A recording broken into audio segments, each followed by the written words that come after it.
Aba, naglalaro pala si Meow Meow ngayon sa Reykjavik Open sa Iceland, ang famous na lugar na kung saan ginanap ang World Championship between Bobby Fischer and Spassky. Nako, napaka-famous World Championship match niyan. At naglalaro din ang ating first woman Grandmaster, Janelle Freina. Nandun din pala, marami po akong natanggap na mensahe. Coach, paki-analyze mo laro ni Janelle kay Chucky, kay Ivan Chuk.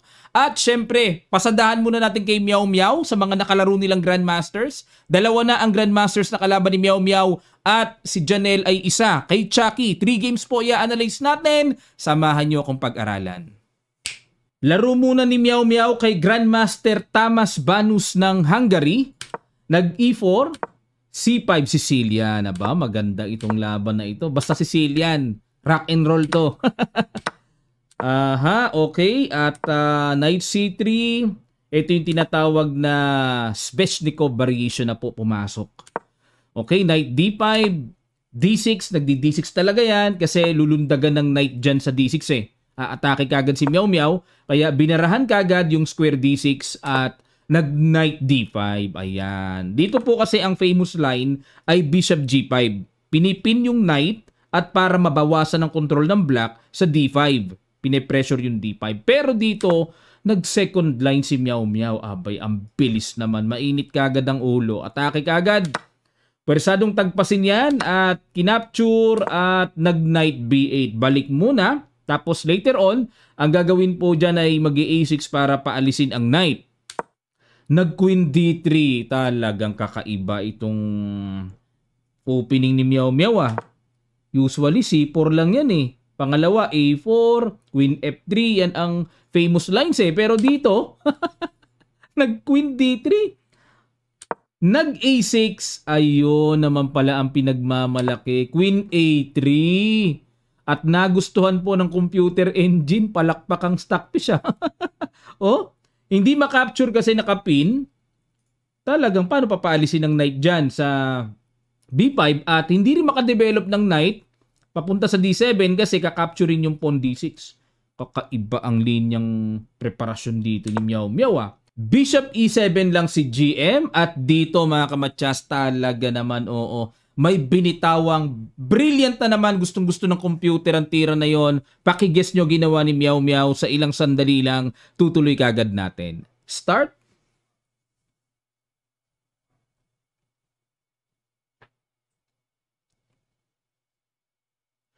Maraming salamat po mga kamatyas.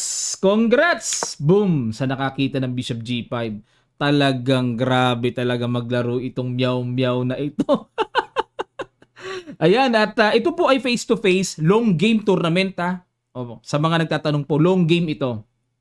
Bishop G5, sacrifice, napilitan si GM na barhan ng pawn. Napapangiti-ngiti siguro si GM dito, kaya napapakamot.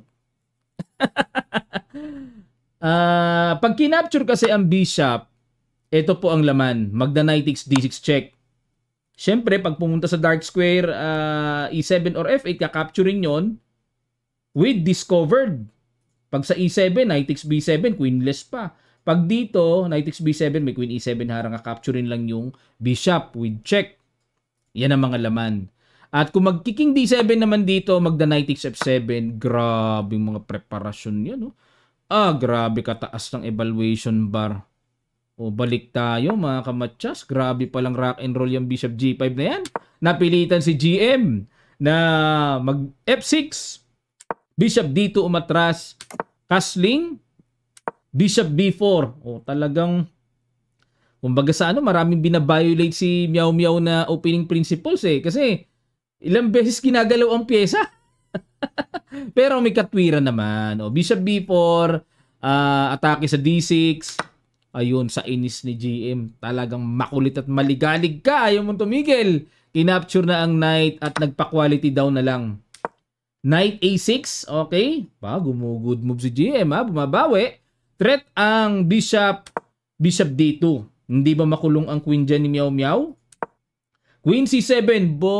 Sunod-sunod ang good move May threat dito. Okay. Pag kinapture yun, may bishop D7. Maatake yung reyna. Mabitin yung bishop sa B5. Kaya nag C3 lang. So niligtas ni Meow Meow yung pawn. Queen C5. Ano ang idea? Kakapturin lang yung pawn D5 at depensa na rin sa pawn B5. At yung queen hindi makaalis. Daming purpose pala ng queen na yun. Oh. Hindi makawala yung queen, oh. Bishop E3, obligadong bulabugin ang queen na yan. At nag-queen takes D5. Queen A7. Oh. Yun ang purpose ng bishop para makatakas na yung reyna eh. Nag-F5. Pero sinasamantala ni GM Tamas o ni Banus na yung letter T po kasi Tamas yun eh. Sinasamantala ni GM na yung pagkakataon na bago pa makadevelop si Meow Meow, siya naman ang manggugulo. Siya naman ang aatake. At nag-F3. Ayan. Okay. Good move para pagka gumanon. Atras lang. Bishop H4 check. Ayan. Nasarapan si GM. Nasarapan ng atake. Teka muna. Dapat daw ay Knight C5 pala ang accurate move. O, ayan, para may check siguro dyan. Papasok. Okay, samantalahin na habang ang king nasa gitna pa. So, Knight C5. Pero, hindi nakita ni GM Banus. Nag-Bishop H4 check. Siyempre, obligadong bishop ang ipangharang. Kasi kung mag-G3, may tagpas po sa F3. Threat pa ang tore. Okay, Bishop F2 harang. Bishop G5. Ayun, threatening matchas sa D2 at nag-Rook D1. Pumingas ng pawn. Pumingas na rin para makapag-castling na. Talagang, syempre, kailangan makapag-castling. Queen takes B2, pero nanliligalig pa rin si GM. Chumek. King H8. Ayun, nakapag-castling na sa wakas. Okay, so, maganda na laban ni Meow Meow. Quality up, nakapag-castling. Queen takes. Takes, and Rook takes D6. So, dito po, ay sa evaluation bar slightly better pero sa aking paningin mga kamatyas, medyo maganda na talaga ang laban dito ni Meow Meow. Dalawang tore yan. Kailangan lang niya siguro ma-exchange ang isa sa mga bishop dyan. O tingnan natin kung paano. Rook G8, ayun. Masyadong naging cautious dito si GM Banus. Teka muna, hindi pa inaatake, dumipensa na, no? Dapat daw ang tira pasingaw lang, H6, para yung back rank ay medyo may dudungawan na yung king kung sakasakali magkaratratan man sa ilalim, no? O may pasingaw na, may bintana na. Pero, nag-Rook G8 dito, Rook FD1 si Meow Meow. Kung ako po, yan din ang gagawin ko eh. Diba? Normally, pag ang tore, nakaangat, masarap lagyan ng pundasyon sa baba, battery, diba? Pero, ang tamang tira pala, H4. Para tempo with pasingaw sa back rank, may extra square na. O, importante po kasi nilalagyan ng pasingaw yung background kasi para hindi tamaan sa ilalim eh. Ayun, H4 lang pala. Halimbawa, mag-Bishop F6, Queen B6. Ayun, mga threatening po pwedeng humataw, ibalik yung tore, mga ganon. Okay, so balik tayo sa ginawa. Rook D1, Queen C4. Uy, wala nang H4, no? Inabangan. Umislog lang si GM Bishop E3, hamon. F4, okay. At nag-Bishop B6. Gaganon. Okay. Yun ang mga ideas. Pasugod pa rin. H6 nagpasingaw na. And nag-Queen C7. Yun din pala purpose ng bishop para mag-Queen C7. Siyempre, kailangan umayaw muna. Kasi lugi sa palitan. At nag-Rook 6D3. Hinabol muna ng atake. Kulit-kulit. Rook E1. Ayun, threat ang pawn. Queen G6, okay, ilag, threat din. Rook D1, yan, parang hinay-hinay muna. Ito threat. Nag-Bishop F6 din depensahan at nag-King H1 kasi may paparating po na Bishop H3 na atake. At nag-Bishop F5. Okay, solid lang. Queen to B7. Gets ko na. Para mapigilan yung paparating na E4 kasi kapag nagkaroon ng exchange dyan, may pressure ang white eh. So, pamigil yung Queen B7 sa coming E4. At the same time, ang basa ko po dito ay po pwedeng mag-Bishop C7 para atakihin ang pawn sa E5. At nag-Rook E8, inagapan kagad ng depensa. Bishop C7, nag-King H7, angat lang. Okay, islog-islog, King safety. At ayun, bumigay na yung pawn doon. Nag-E4 na. So, yan na lang po talaga ang kailangang play na gawin ng black para makagulo-gulo siya at yun nga lang, yun napingas din yung pawn sa F4, takes, Okay, para kahit paano mabuksan, lumambot ang shield. GF3 at dito nag-bishop to D3. Atake dito sa queen. Queen A2 baba muna. Ayun, punta dun sa G2. At ayun, namali si GM ng decision. Nakipag-exchange. Dapat daw ang tira, huwag makipag-exchange. Rook D8 lang muna. Yan. Pero, nakipag-exchange, capture, and Queen F5, Queen D2, depensa. Ayun, na bad move din si Meow Meow. Dapat daw ang tira ay counter. Queen B3 pala. Okay, di makapture, may bawi. Pero medyo mahirap din makita, no? Pero Queen D2 at nag-G5, Rook E3. Ayan, kumounter. Para, kasi kung aalis ang bishop, may capture na mga kamatya. So, Rook E3, para may atake din, counter attack. Bishop B5, and then Bishop G3. So, yung Rook E3 nakatempo na masuportahan yung Pawn F3 at nag-G4. Ayan. Pinipili talaga ni GM na mabuksan. So, pag kinapture, matchas pa sa ilalim. At nag-Queen D1, kinapture na. Pero ang masakit nito, may matulis na paparating mga kamatyas. At nag-King G1 ilag. Bishop E2. At dito sa inis ni Meow Meow mga kamatyas, talagang matindi rin dumipensa si GM. Ano? Napaka-solid din. Tinagpas na. At yan po ang wise decision dito. Perfect na yan. Kaya binigyan ng computer ng brilliant eh. Force na yan eh. Kasi po kung magku-Queen D2, tingnan nyo, halimbawa, may Bishop D4. Todas. O pag kinapture kasi ang Bishop, may check sa ilalim, matchas pang biglaw. Grabe. Yan po iingatan nyo mga kamatchas pag nasa winning side na kayo. Dali lang po Malabo mata ko. Malabo na. Halimbawa naman kung ang gawin ay mag-King F2 lang, Queen B1 pa rin. Isa pong malaking sugswang kung tawagin. O wala na. Durugation. Halimbawa kung gumanon, Queen F1 check, King G3, Queen G2 check, King H4, Bishop F6 check. Nako po ang katakot-takot na mangyayari. Okay? Kaya pwersado po talagang tagpasin na ang Bishop na yan. At capture, Bishop D4 checking Bishop F2 and nakipag-exchange na po and tabla. Tabla man ang laban pero ang ganda po ng palitan. Ako na-entertain talaga ako. Grabe ang laban ni Meow Meow. Laging may energy kang mararamdaman, may mga tension-tension na kaba-kaba no? May kaba-kaba epic eh. Okay, ito pong second game niya ay Super GM ng India ang kalaban niya, pag-aralan natin. Kalaban niya si Adhiban Bhaskaran. Ayan, dating Super GM yan. Magto-2700 na rating yan eh. Ba't kaya bumaba ng ang laki? 2554 na lang? O yan, Grandmaster na lang siya mga kamatyas. Hindi na siya Super GM. Dati, magto-2700 na yan eh. Okay. Nag-C4 English opening at nag-E6 si Meow Meow. Knight C3, D5, approaching Queen's Gambit. Pero nag-C5. Ayan na naman si Meow Meow. Okay, teka muna ha. Ang tawag dyan ay Tarash. Queen's Gambit declined. Knight F3, Knight C6, nag-A3. Kumapture na sa C4. Ayan, medyo nakahawig na po ng Queen's Gambit accepted. Bishop takes at nag-A6. Okay, para mag-B5. Bishop D3 umilag muna at nag-B5. Ayan, para i-develop ang bishop sa B7. Dito mga kamatyas, hindi pwedeng capturing yan. Pagka tipong lalamang ng isang pawn. Ayan, para sa ibang mga tagapanood natin na beginners, meron po kasi Bishop B5 check at makukuwinless. Okay? Kaya hindi dapat sa opening kain ng pawn ko mula lamang. No? Kailangan tignan din natin mabuti yung mga trap na nasa likod. At capture, Bishop takes C5, nag-B4. So yun po yung purpose ng A3 kanina. No?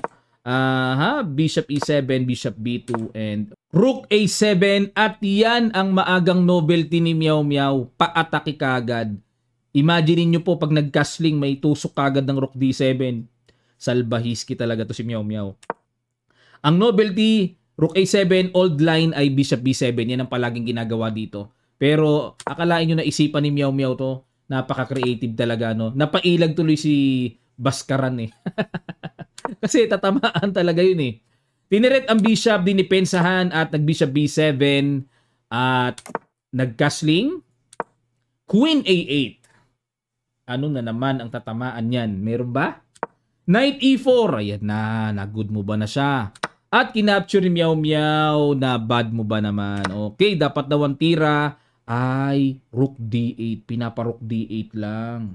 Relax lang.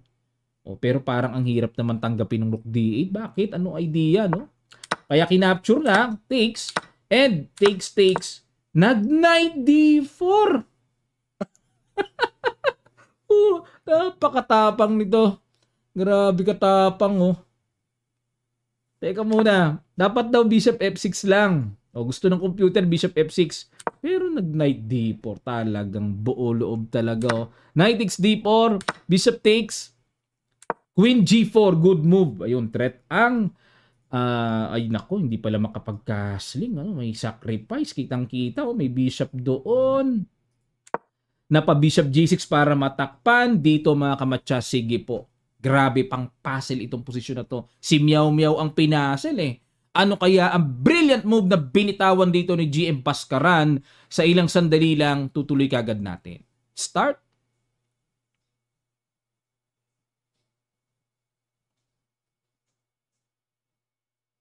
Maraming salamat po. Ganda nito mga kamatchas. Rock and roll to. Knight takes E6. Brilliant move. May ganyan na pala. Kung sa bagay, long game ito, no? Talagang makakapag-isip ka talaga ng madiin, no? Kahit tagalan mo, sulit eh. Long game eh. Takes. Yung pala, ang position na to, parang ano na pala to, sugswang pala yung position ni Meow Meow. At nag-Bishop F7, check, King F8. Parang mabagal, oh. Inapplyan si Meow Meow ng tinatawag na positional sacrifice po. Yung medyo matagal ang epekto, pero may epekto. Ayun, no? Susundutan sa ilalim, mo. Grabe. Bishop C4, kailangan takpan ng tore. Grabe. Puzzle.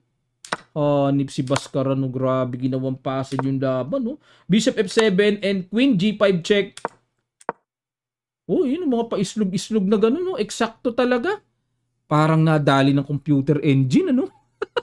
Paghihinalaan mo kung online to, paghihinalaan mo nag-engine, eh. Napaka-precise ng kanyang execution, no? King G7, check. Grabe mga tempo-tempo. Hindi kasi pwedeng humarang ng bishop eh. Gustuhin man eh. Kaso papasok with check eh. Wala. Magkakasunod-sunod. Matchas yun mga kamatchas. Kaya nag-King H6. Queen F4 check. Okay. Doon. Kasi kung pupunta dito, Queen G5 na. Ay, oo. Okay. Pagka humarang ng bishop, may check. Pagka gumanito, may Rook C7, wala. Sunod-sunod talaga. Sunod-sunod. Pagka gumanito, may check doon. Pagka gumanyan, may check doon. Hindi pwedeng bumaba eh kasi may Rook C8, queenless. Aangat, obligado, no? Saan ba iaangat? Iangat natin sa H6. Queen F6 check. Grabe pala yun. Dito and Queen F4 check. Angat and Rook C5. Tingnan nyo po mangyayari. Nakita nyo yung mga forcing na paparating. No? Grabe, tindi. Ayusin ko lang po yung buko. May himulmul eh. Malaw serisal na naman ang buko. Kumukulubot na naman. Nako. Talagang sabi nila, pang Rizal daw yung buko. Wala. Gumaganyan talaga eh. Balik tayo. So, ginawa ni Meow Meow ng King G6 doon sa tumakbo at nag-H4, threatening matchas sa G5. Tingnan nyo po, gaano ka-precise ito mga kamatchas. Ang haba pero super precise. Ang lupites talaga. Nag-H6, syempre para walang Queen G5. Check. Check, sacrifice. Pag kinapture ng King, may ganon. Obligado baba. Check ulit. King F6. Check, grabe. Sunod-sunod talaga oh. Pag dito kasi may landing ng Rook C7 eh no. Kaya King E6, Rook C5, ayan na naman, may pamatay na naman na check dyan, may check dyan, may pamatchas na naman. Queen B8, sangga ng sangga si Meow Meow. Check. King E7. Ayun oh, ito yung pambinibiling tira, yung mga grabe, mga silent move talaga oh. Pag Rook B6 po, wala na, sumuko na si Meow Meow. Grabe, ilang moves yun? Ilang moves ang napaka-perfect oh. From Knight E6, 20. Nag-ending sa move 36. Ilang moves ang precise oh. From 20 Ilan yun? 36 eh. Grabe, 16 moves. 16 moves in a row. Perfect lahat. Precise talaga. Ang accuracy dito ni Adiban ay 98.7. Si Meow Meow 88.8. Grabe. Over the board to hindi online Grabe. Mistulang naging supercomputer ang lakas ni Adiban dito. From 20th after Nitix E6 sacrifice. Ending 36th move. 16 moves precise. Number 1. Whew. Patay ka talaga. Patay ka talaga pag ganyan ang tinira sa'yo. Nakita ni Adiban yung mga silent moves eh. Ang daming silent moves na yung mga patulog-tulog na tirang yung mga gapang. Kita lahat eh. Grabe, tindi. At ngayon naman, pasok na po tayo sa laro ni ating first WGM ng bansa. Frayna ang nakalaban ay ang living legendary ng Ukraine na si Vasil Ivanchuk or si Chucky. Pag-aralan natin. Nag C4 si Janelle, English opening at nag E5 si Chucky. Ayan, pinasok ang main line. Knight F6, Knight F3, Knight C6, G3. Yan talaga yan, no? Para magpapiangketo. Nag D5, ayan. Naalala ko lagi, laro ni Wesley, yan tinitira, nakamura sa ganitong setup ng puti. So, para magkaroon kaagad ng space and kaluwagan sa sentro, Bishop G2, Knight to B6. Ang purpose po ng Knight B6 na yan ay para mapigilan mamaya yung D4 ng puti. So, kinokontrol kaagad dito ng black yung D4 na makakapagpaluwag sa puti. Okay? Nag-castling, Bishop E7, at nag-B3. Ayun, kakaibang setup. Usually po nakikita ko dito D3, A3, yan ang common lines eh. Pero B3, fourth line ang ginawa ni Janelle. Tingnan natin. Bishop F5 si Chucky at novelty kagad mga kamatsas. Ang bilis ng novelty. Ang purpose dito siguro gustong mag-E4 para pabalikin ang knight. Then Bishop F6, mga ganon. Yan ang basa ko mga kamatsas, no? Ang palagi ang ginagawa naman dito ay castling, Bishop E6 and F5, G5, Bishop G4. Ang daming common lines eh. Pero itong Bishop F5, maagang novelty ni Chucky. Nag-Bishop B2, Queen D7. So hindi pa nagwo-worry dito si Janelle sa E4 kasi parang baka ma-overextend yan. Baka tirahan lang ng Knight E1, under attack pa yung Pawn E4. So hilaw pa yung attacking E4. So nag-Queen D7 muna. With the idea to play Bishop H3 siguro and castling queenside. Nag D4 si Janelle. Ayun, binirahan na ng break sa sentro. So pag kinapture ng knight, may bawi sa E5. So pawn talaga pang capture niyan. And the knight B5, okay, para babawiin. At nag Bishop E4. Okay, in exchange lang, pinabawi lang. Bishop F6, pin. And nag knight E5 si Janelle. Okay, teka muna. Ayun, nabigyan ng bad move. Parang si Meow Meow din si Janelle ayun sacrifice. Teka muna. E3 lang pala dito. Kung ako, yan ang una ko nakita, E3. Para depensahan yung knight. Kasi nakakairita yung knight under attack eh. Yan ang una kong nakita kanina, naramdaman ko, no? Pero itong knight E5, tingnan natin. Bishop takes E5. Bishop takes E4. Knight takes D4. Teka muna, one piece down dito si Janelle. Nag E3, good move. Kasi pag nag Knight C6 may capture lang, bagsak pa rin. Malalim din ang inisip din pala ni Janelle, no? Sigurado malalim to. Knight F3 check. Capture. Takes doon. Threat ang Torre and then may Bishop C6. Malalim, Hindi kaya home preparation na ito ni Janelle? Ang layo eh. Yun, may threat dun sa Torre and Bishop C6 ang pinakamatindi dyan. Kinaslingan lang and binigyan po ng brilliant move ang tira ni Chucky. And the Rook B1, ayun po. Another bad move daw ulit. Dapat daw ay Rook AD1. Threat sa Queen. At pag nag-Queen E7, ayun, yung ganung line na lang. Na tipong, pero okay pa to sa puti Kasi solid ang pawn structure eh. Kahit yan ay 2 minor pieces, pero imagine Rook D3 then patong. So mahirap pa to sa black, no? Hindi pa masabing talagang lamang na lamang kasi yung knight ay medyo kulang pa sa activity, hindi pa magamit. Okay, balik tayo no sa Rook B1, Bishop E5, another brilliant move by Chucky. Iwas lang. And Rook D1, Bishop D6 cover, and then kinapture na po. Halos ganun din na nangyari. So, tingnan natin ano kaibahan. Queen B7, Queen B7, para hindi maka-activate yung Rook kasi may A7 na maiiwan. Queen C8, ayun na, bad move dito si Chucky. Dapat daw ang tira ay pasingaw lang, H5. Okay? Para may H4 din na panggulong atake sa king side hanggang sa mapunta sa H3. So, yan yung mga common na nakikita nating setup or ginagawa no pagka ganyang setup ng atake. Okay, balik tayo dito sa Queen C8. Queen C6 lang si Janelle. Ayun, dito pala mga kamatyas, capturing na pala yan. Pag nag-rook take C8 and then F4, ayan. So, lamang konti ang black dito. Masasabing slightly better. Solid pa rin to kasi 2 minor pieces pero pawn structure may extra po ng puti. Then King F2, mga ganun-ganon. E4, King E3 or King F3, E4, E5, Rook C1. So, yan ang mga nakikita kong setup. Sayang! Nanginayang ako dito. Sayang oh. Pahihirapan ni Janelle to kung ganito ginawa. O sige, teka muna. Balik tayo. Queen C6. Queen E8. O habol ng habol si Chucky. Okay, Queen B7 ulit. Tago doon. Ayun, nakita na ni Chucky yung tamang pasingaw. Then gapang H4. Rook BC1. H4. Ayun. Medyo hilaw pa, no? Dapat daw ang tira is G6 lang. Okay, so H4. Rook D4 and Rook B8. Queen G2. Kumapture, capture, and Queen E5, Rook CD1. Mahirap pa rin sa black ito, mga kamatyas. Mahirap pa to. G6, okay. Para gaganon. Queen H3. Rook E8. Okay. Ang idea kasi ng Queen H3, basa ko na, pag King G7, may Rook H4 si Janelle. Mga ganong sundot.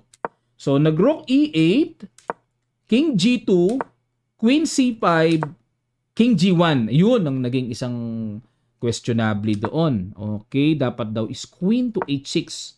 Ayun ang idea, no? Mga ganon. Ngayon, kung check dito, saka pa lang mag-King G1. Ayun.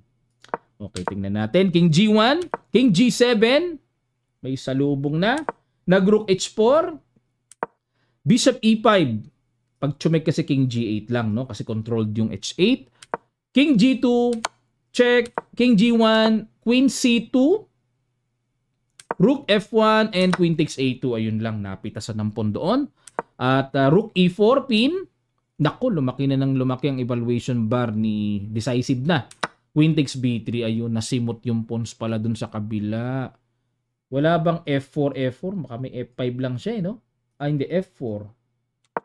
Queen G2. Pero teka muna mga kamatyas, pag nag-F4, ay oo, may timing na makakaiwas na yung Torres sa pin. May timing, then iwas yung bishop.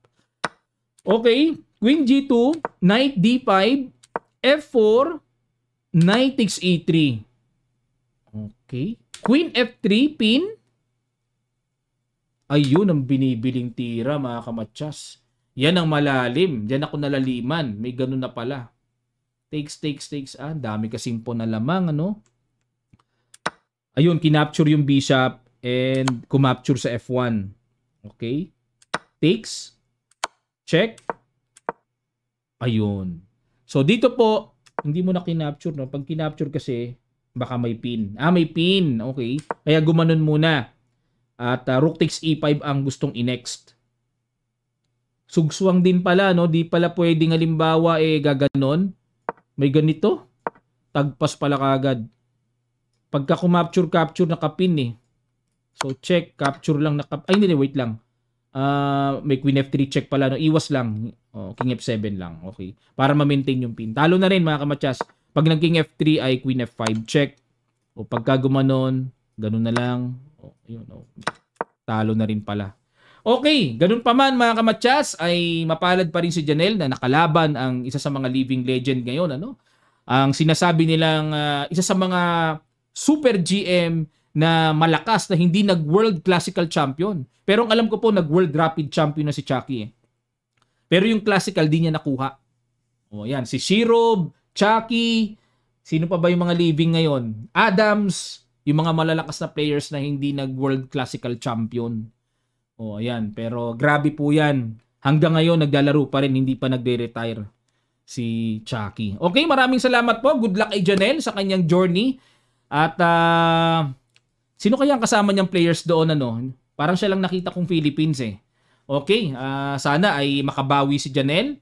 At ang score po ni Janelle dito ay out of 4 rounds, 1.5 siya out of round 3. Yung round number 4 niya, di ko alam ang results.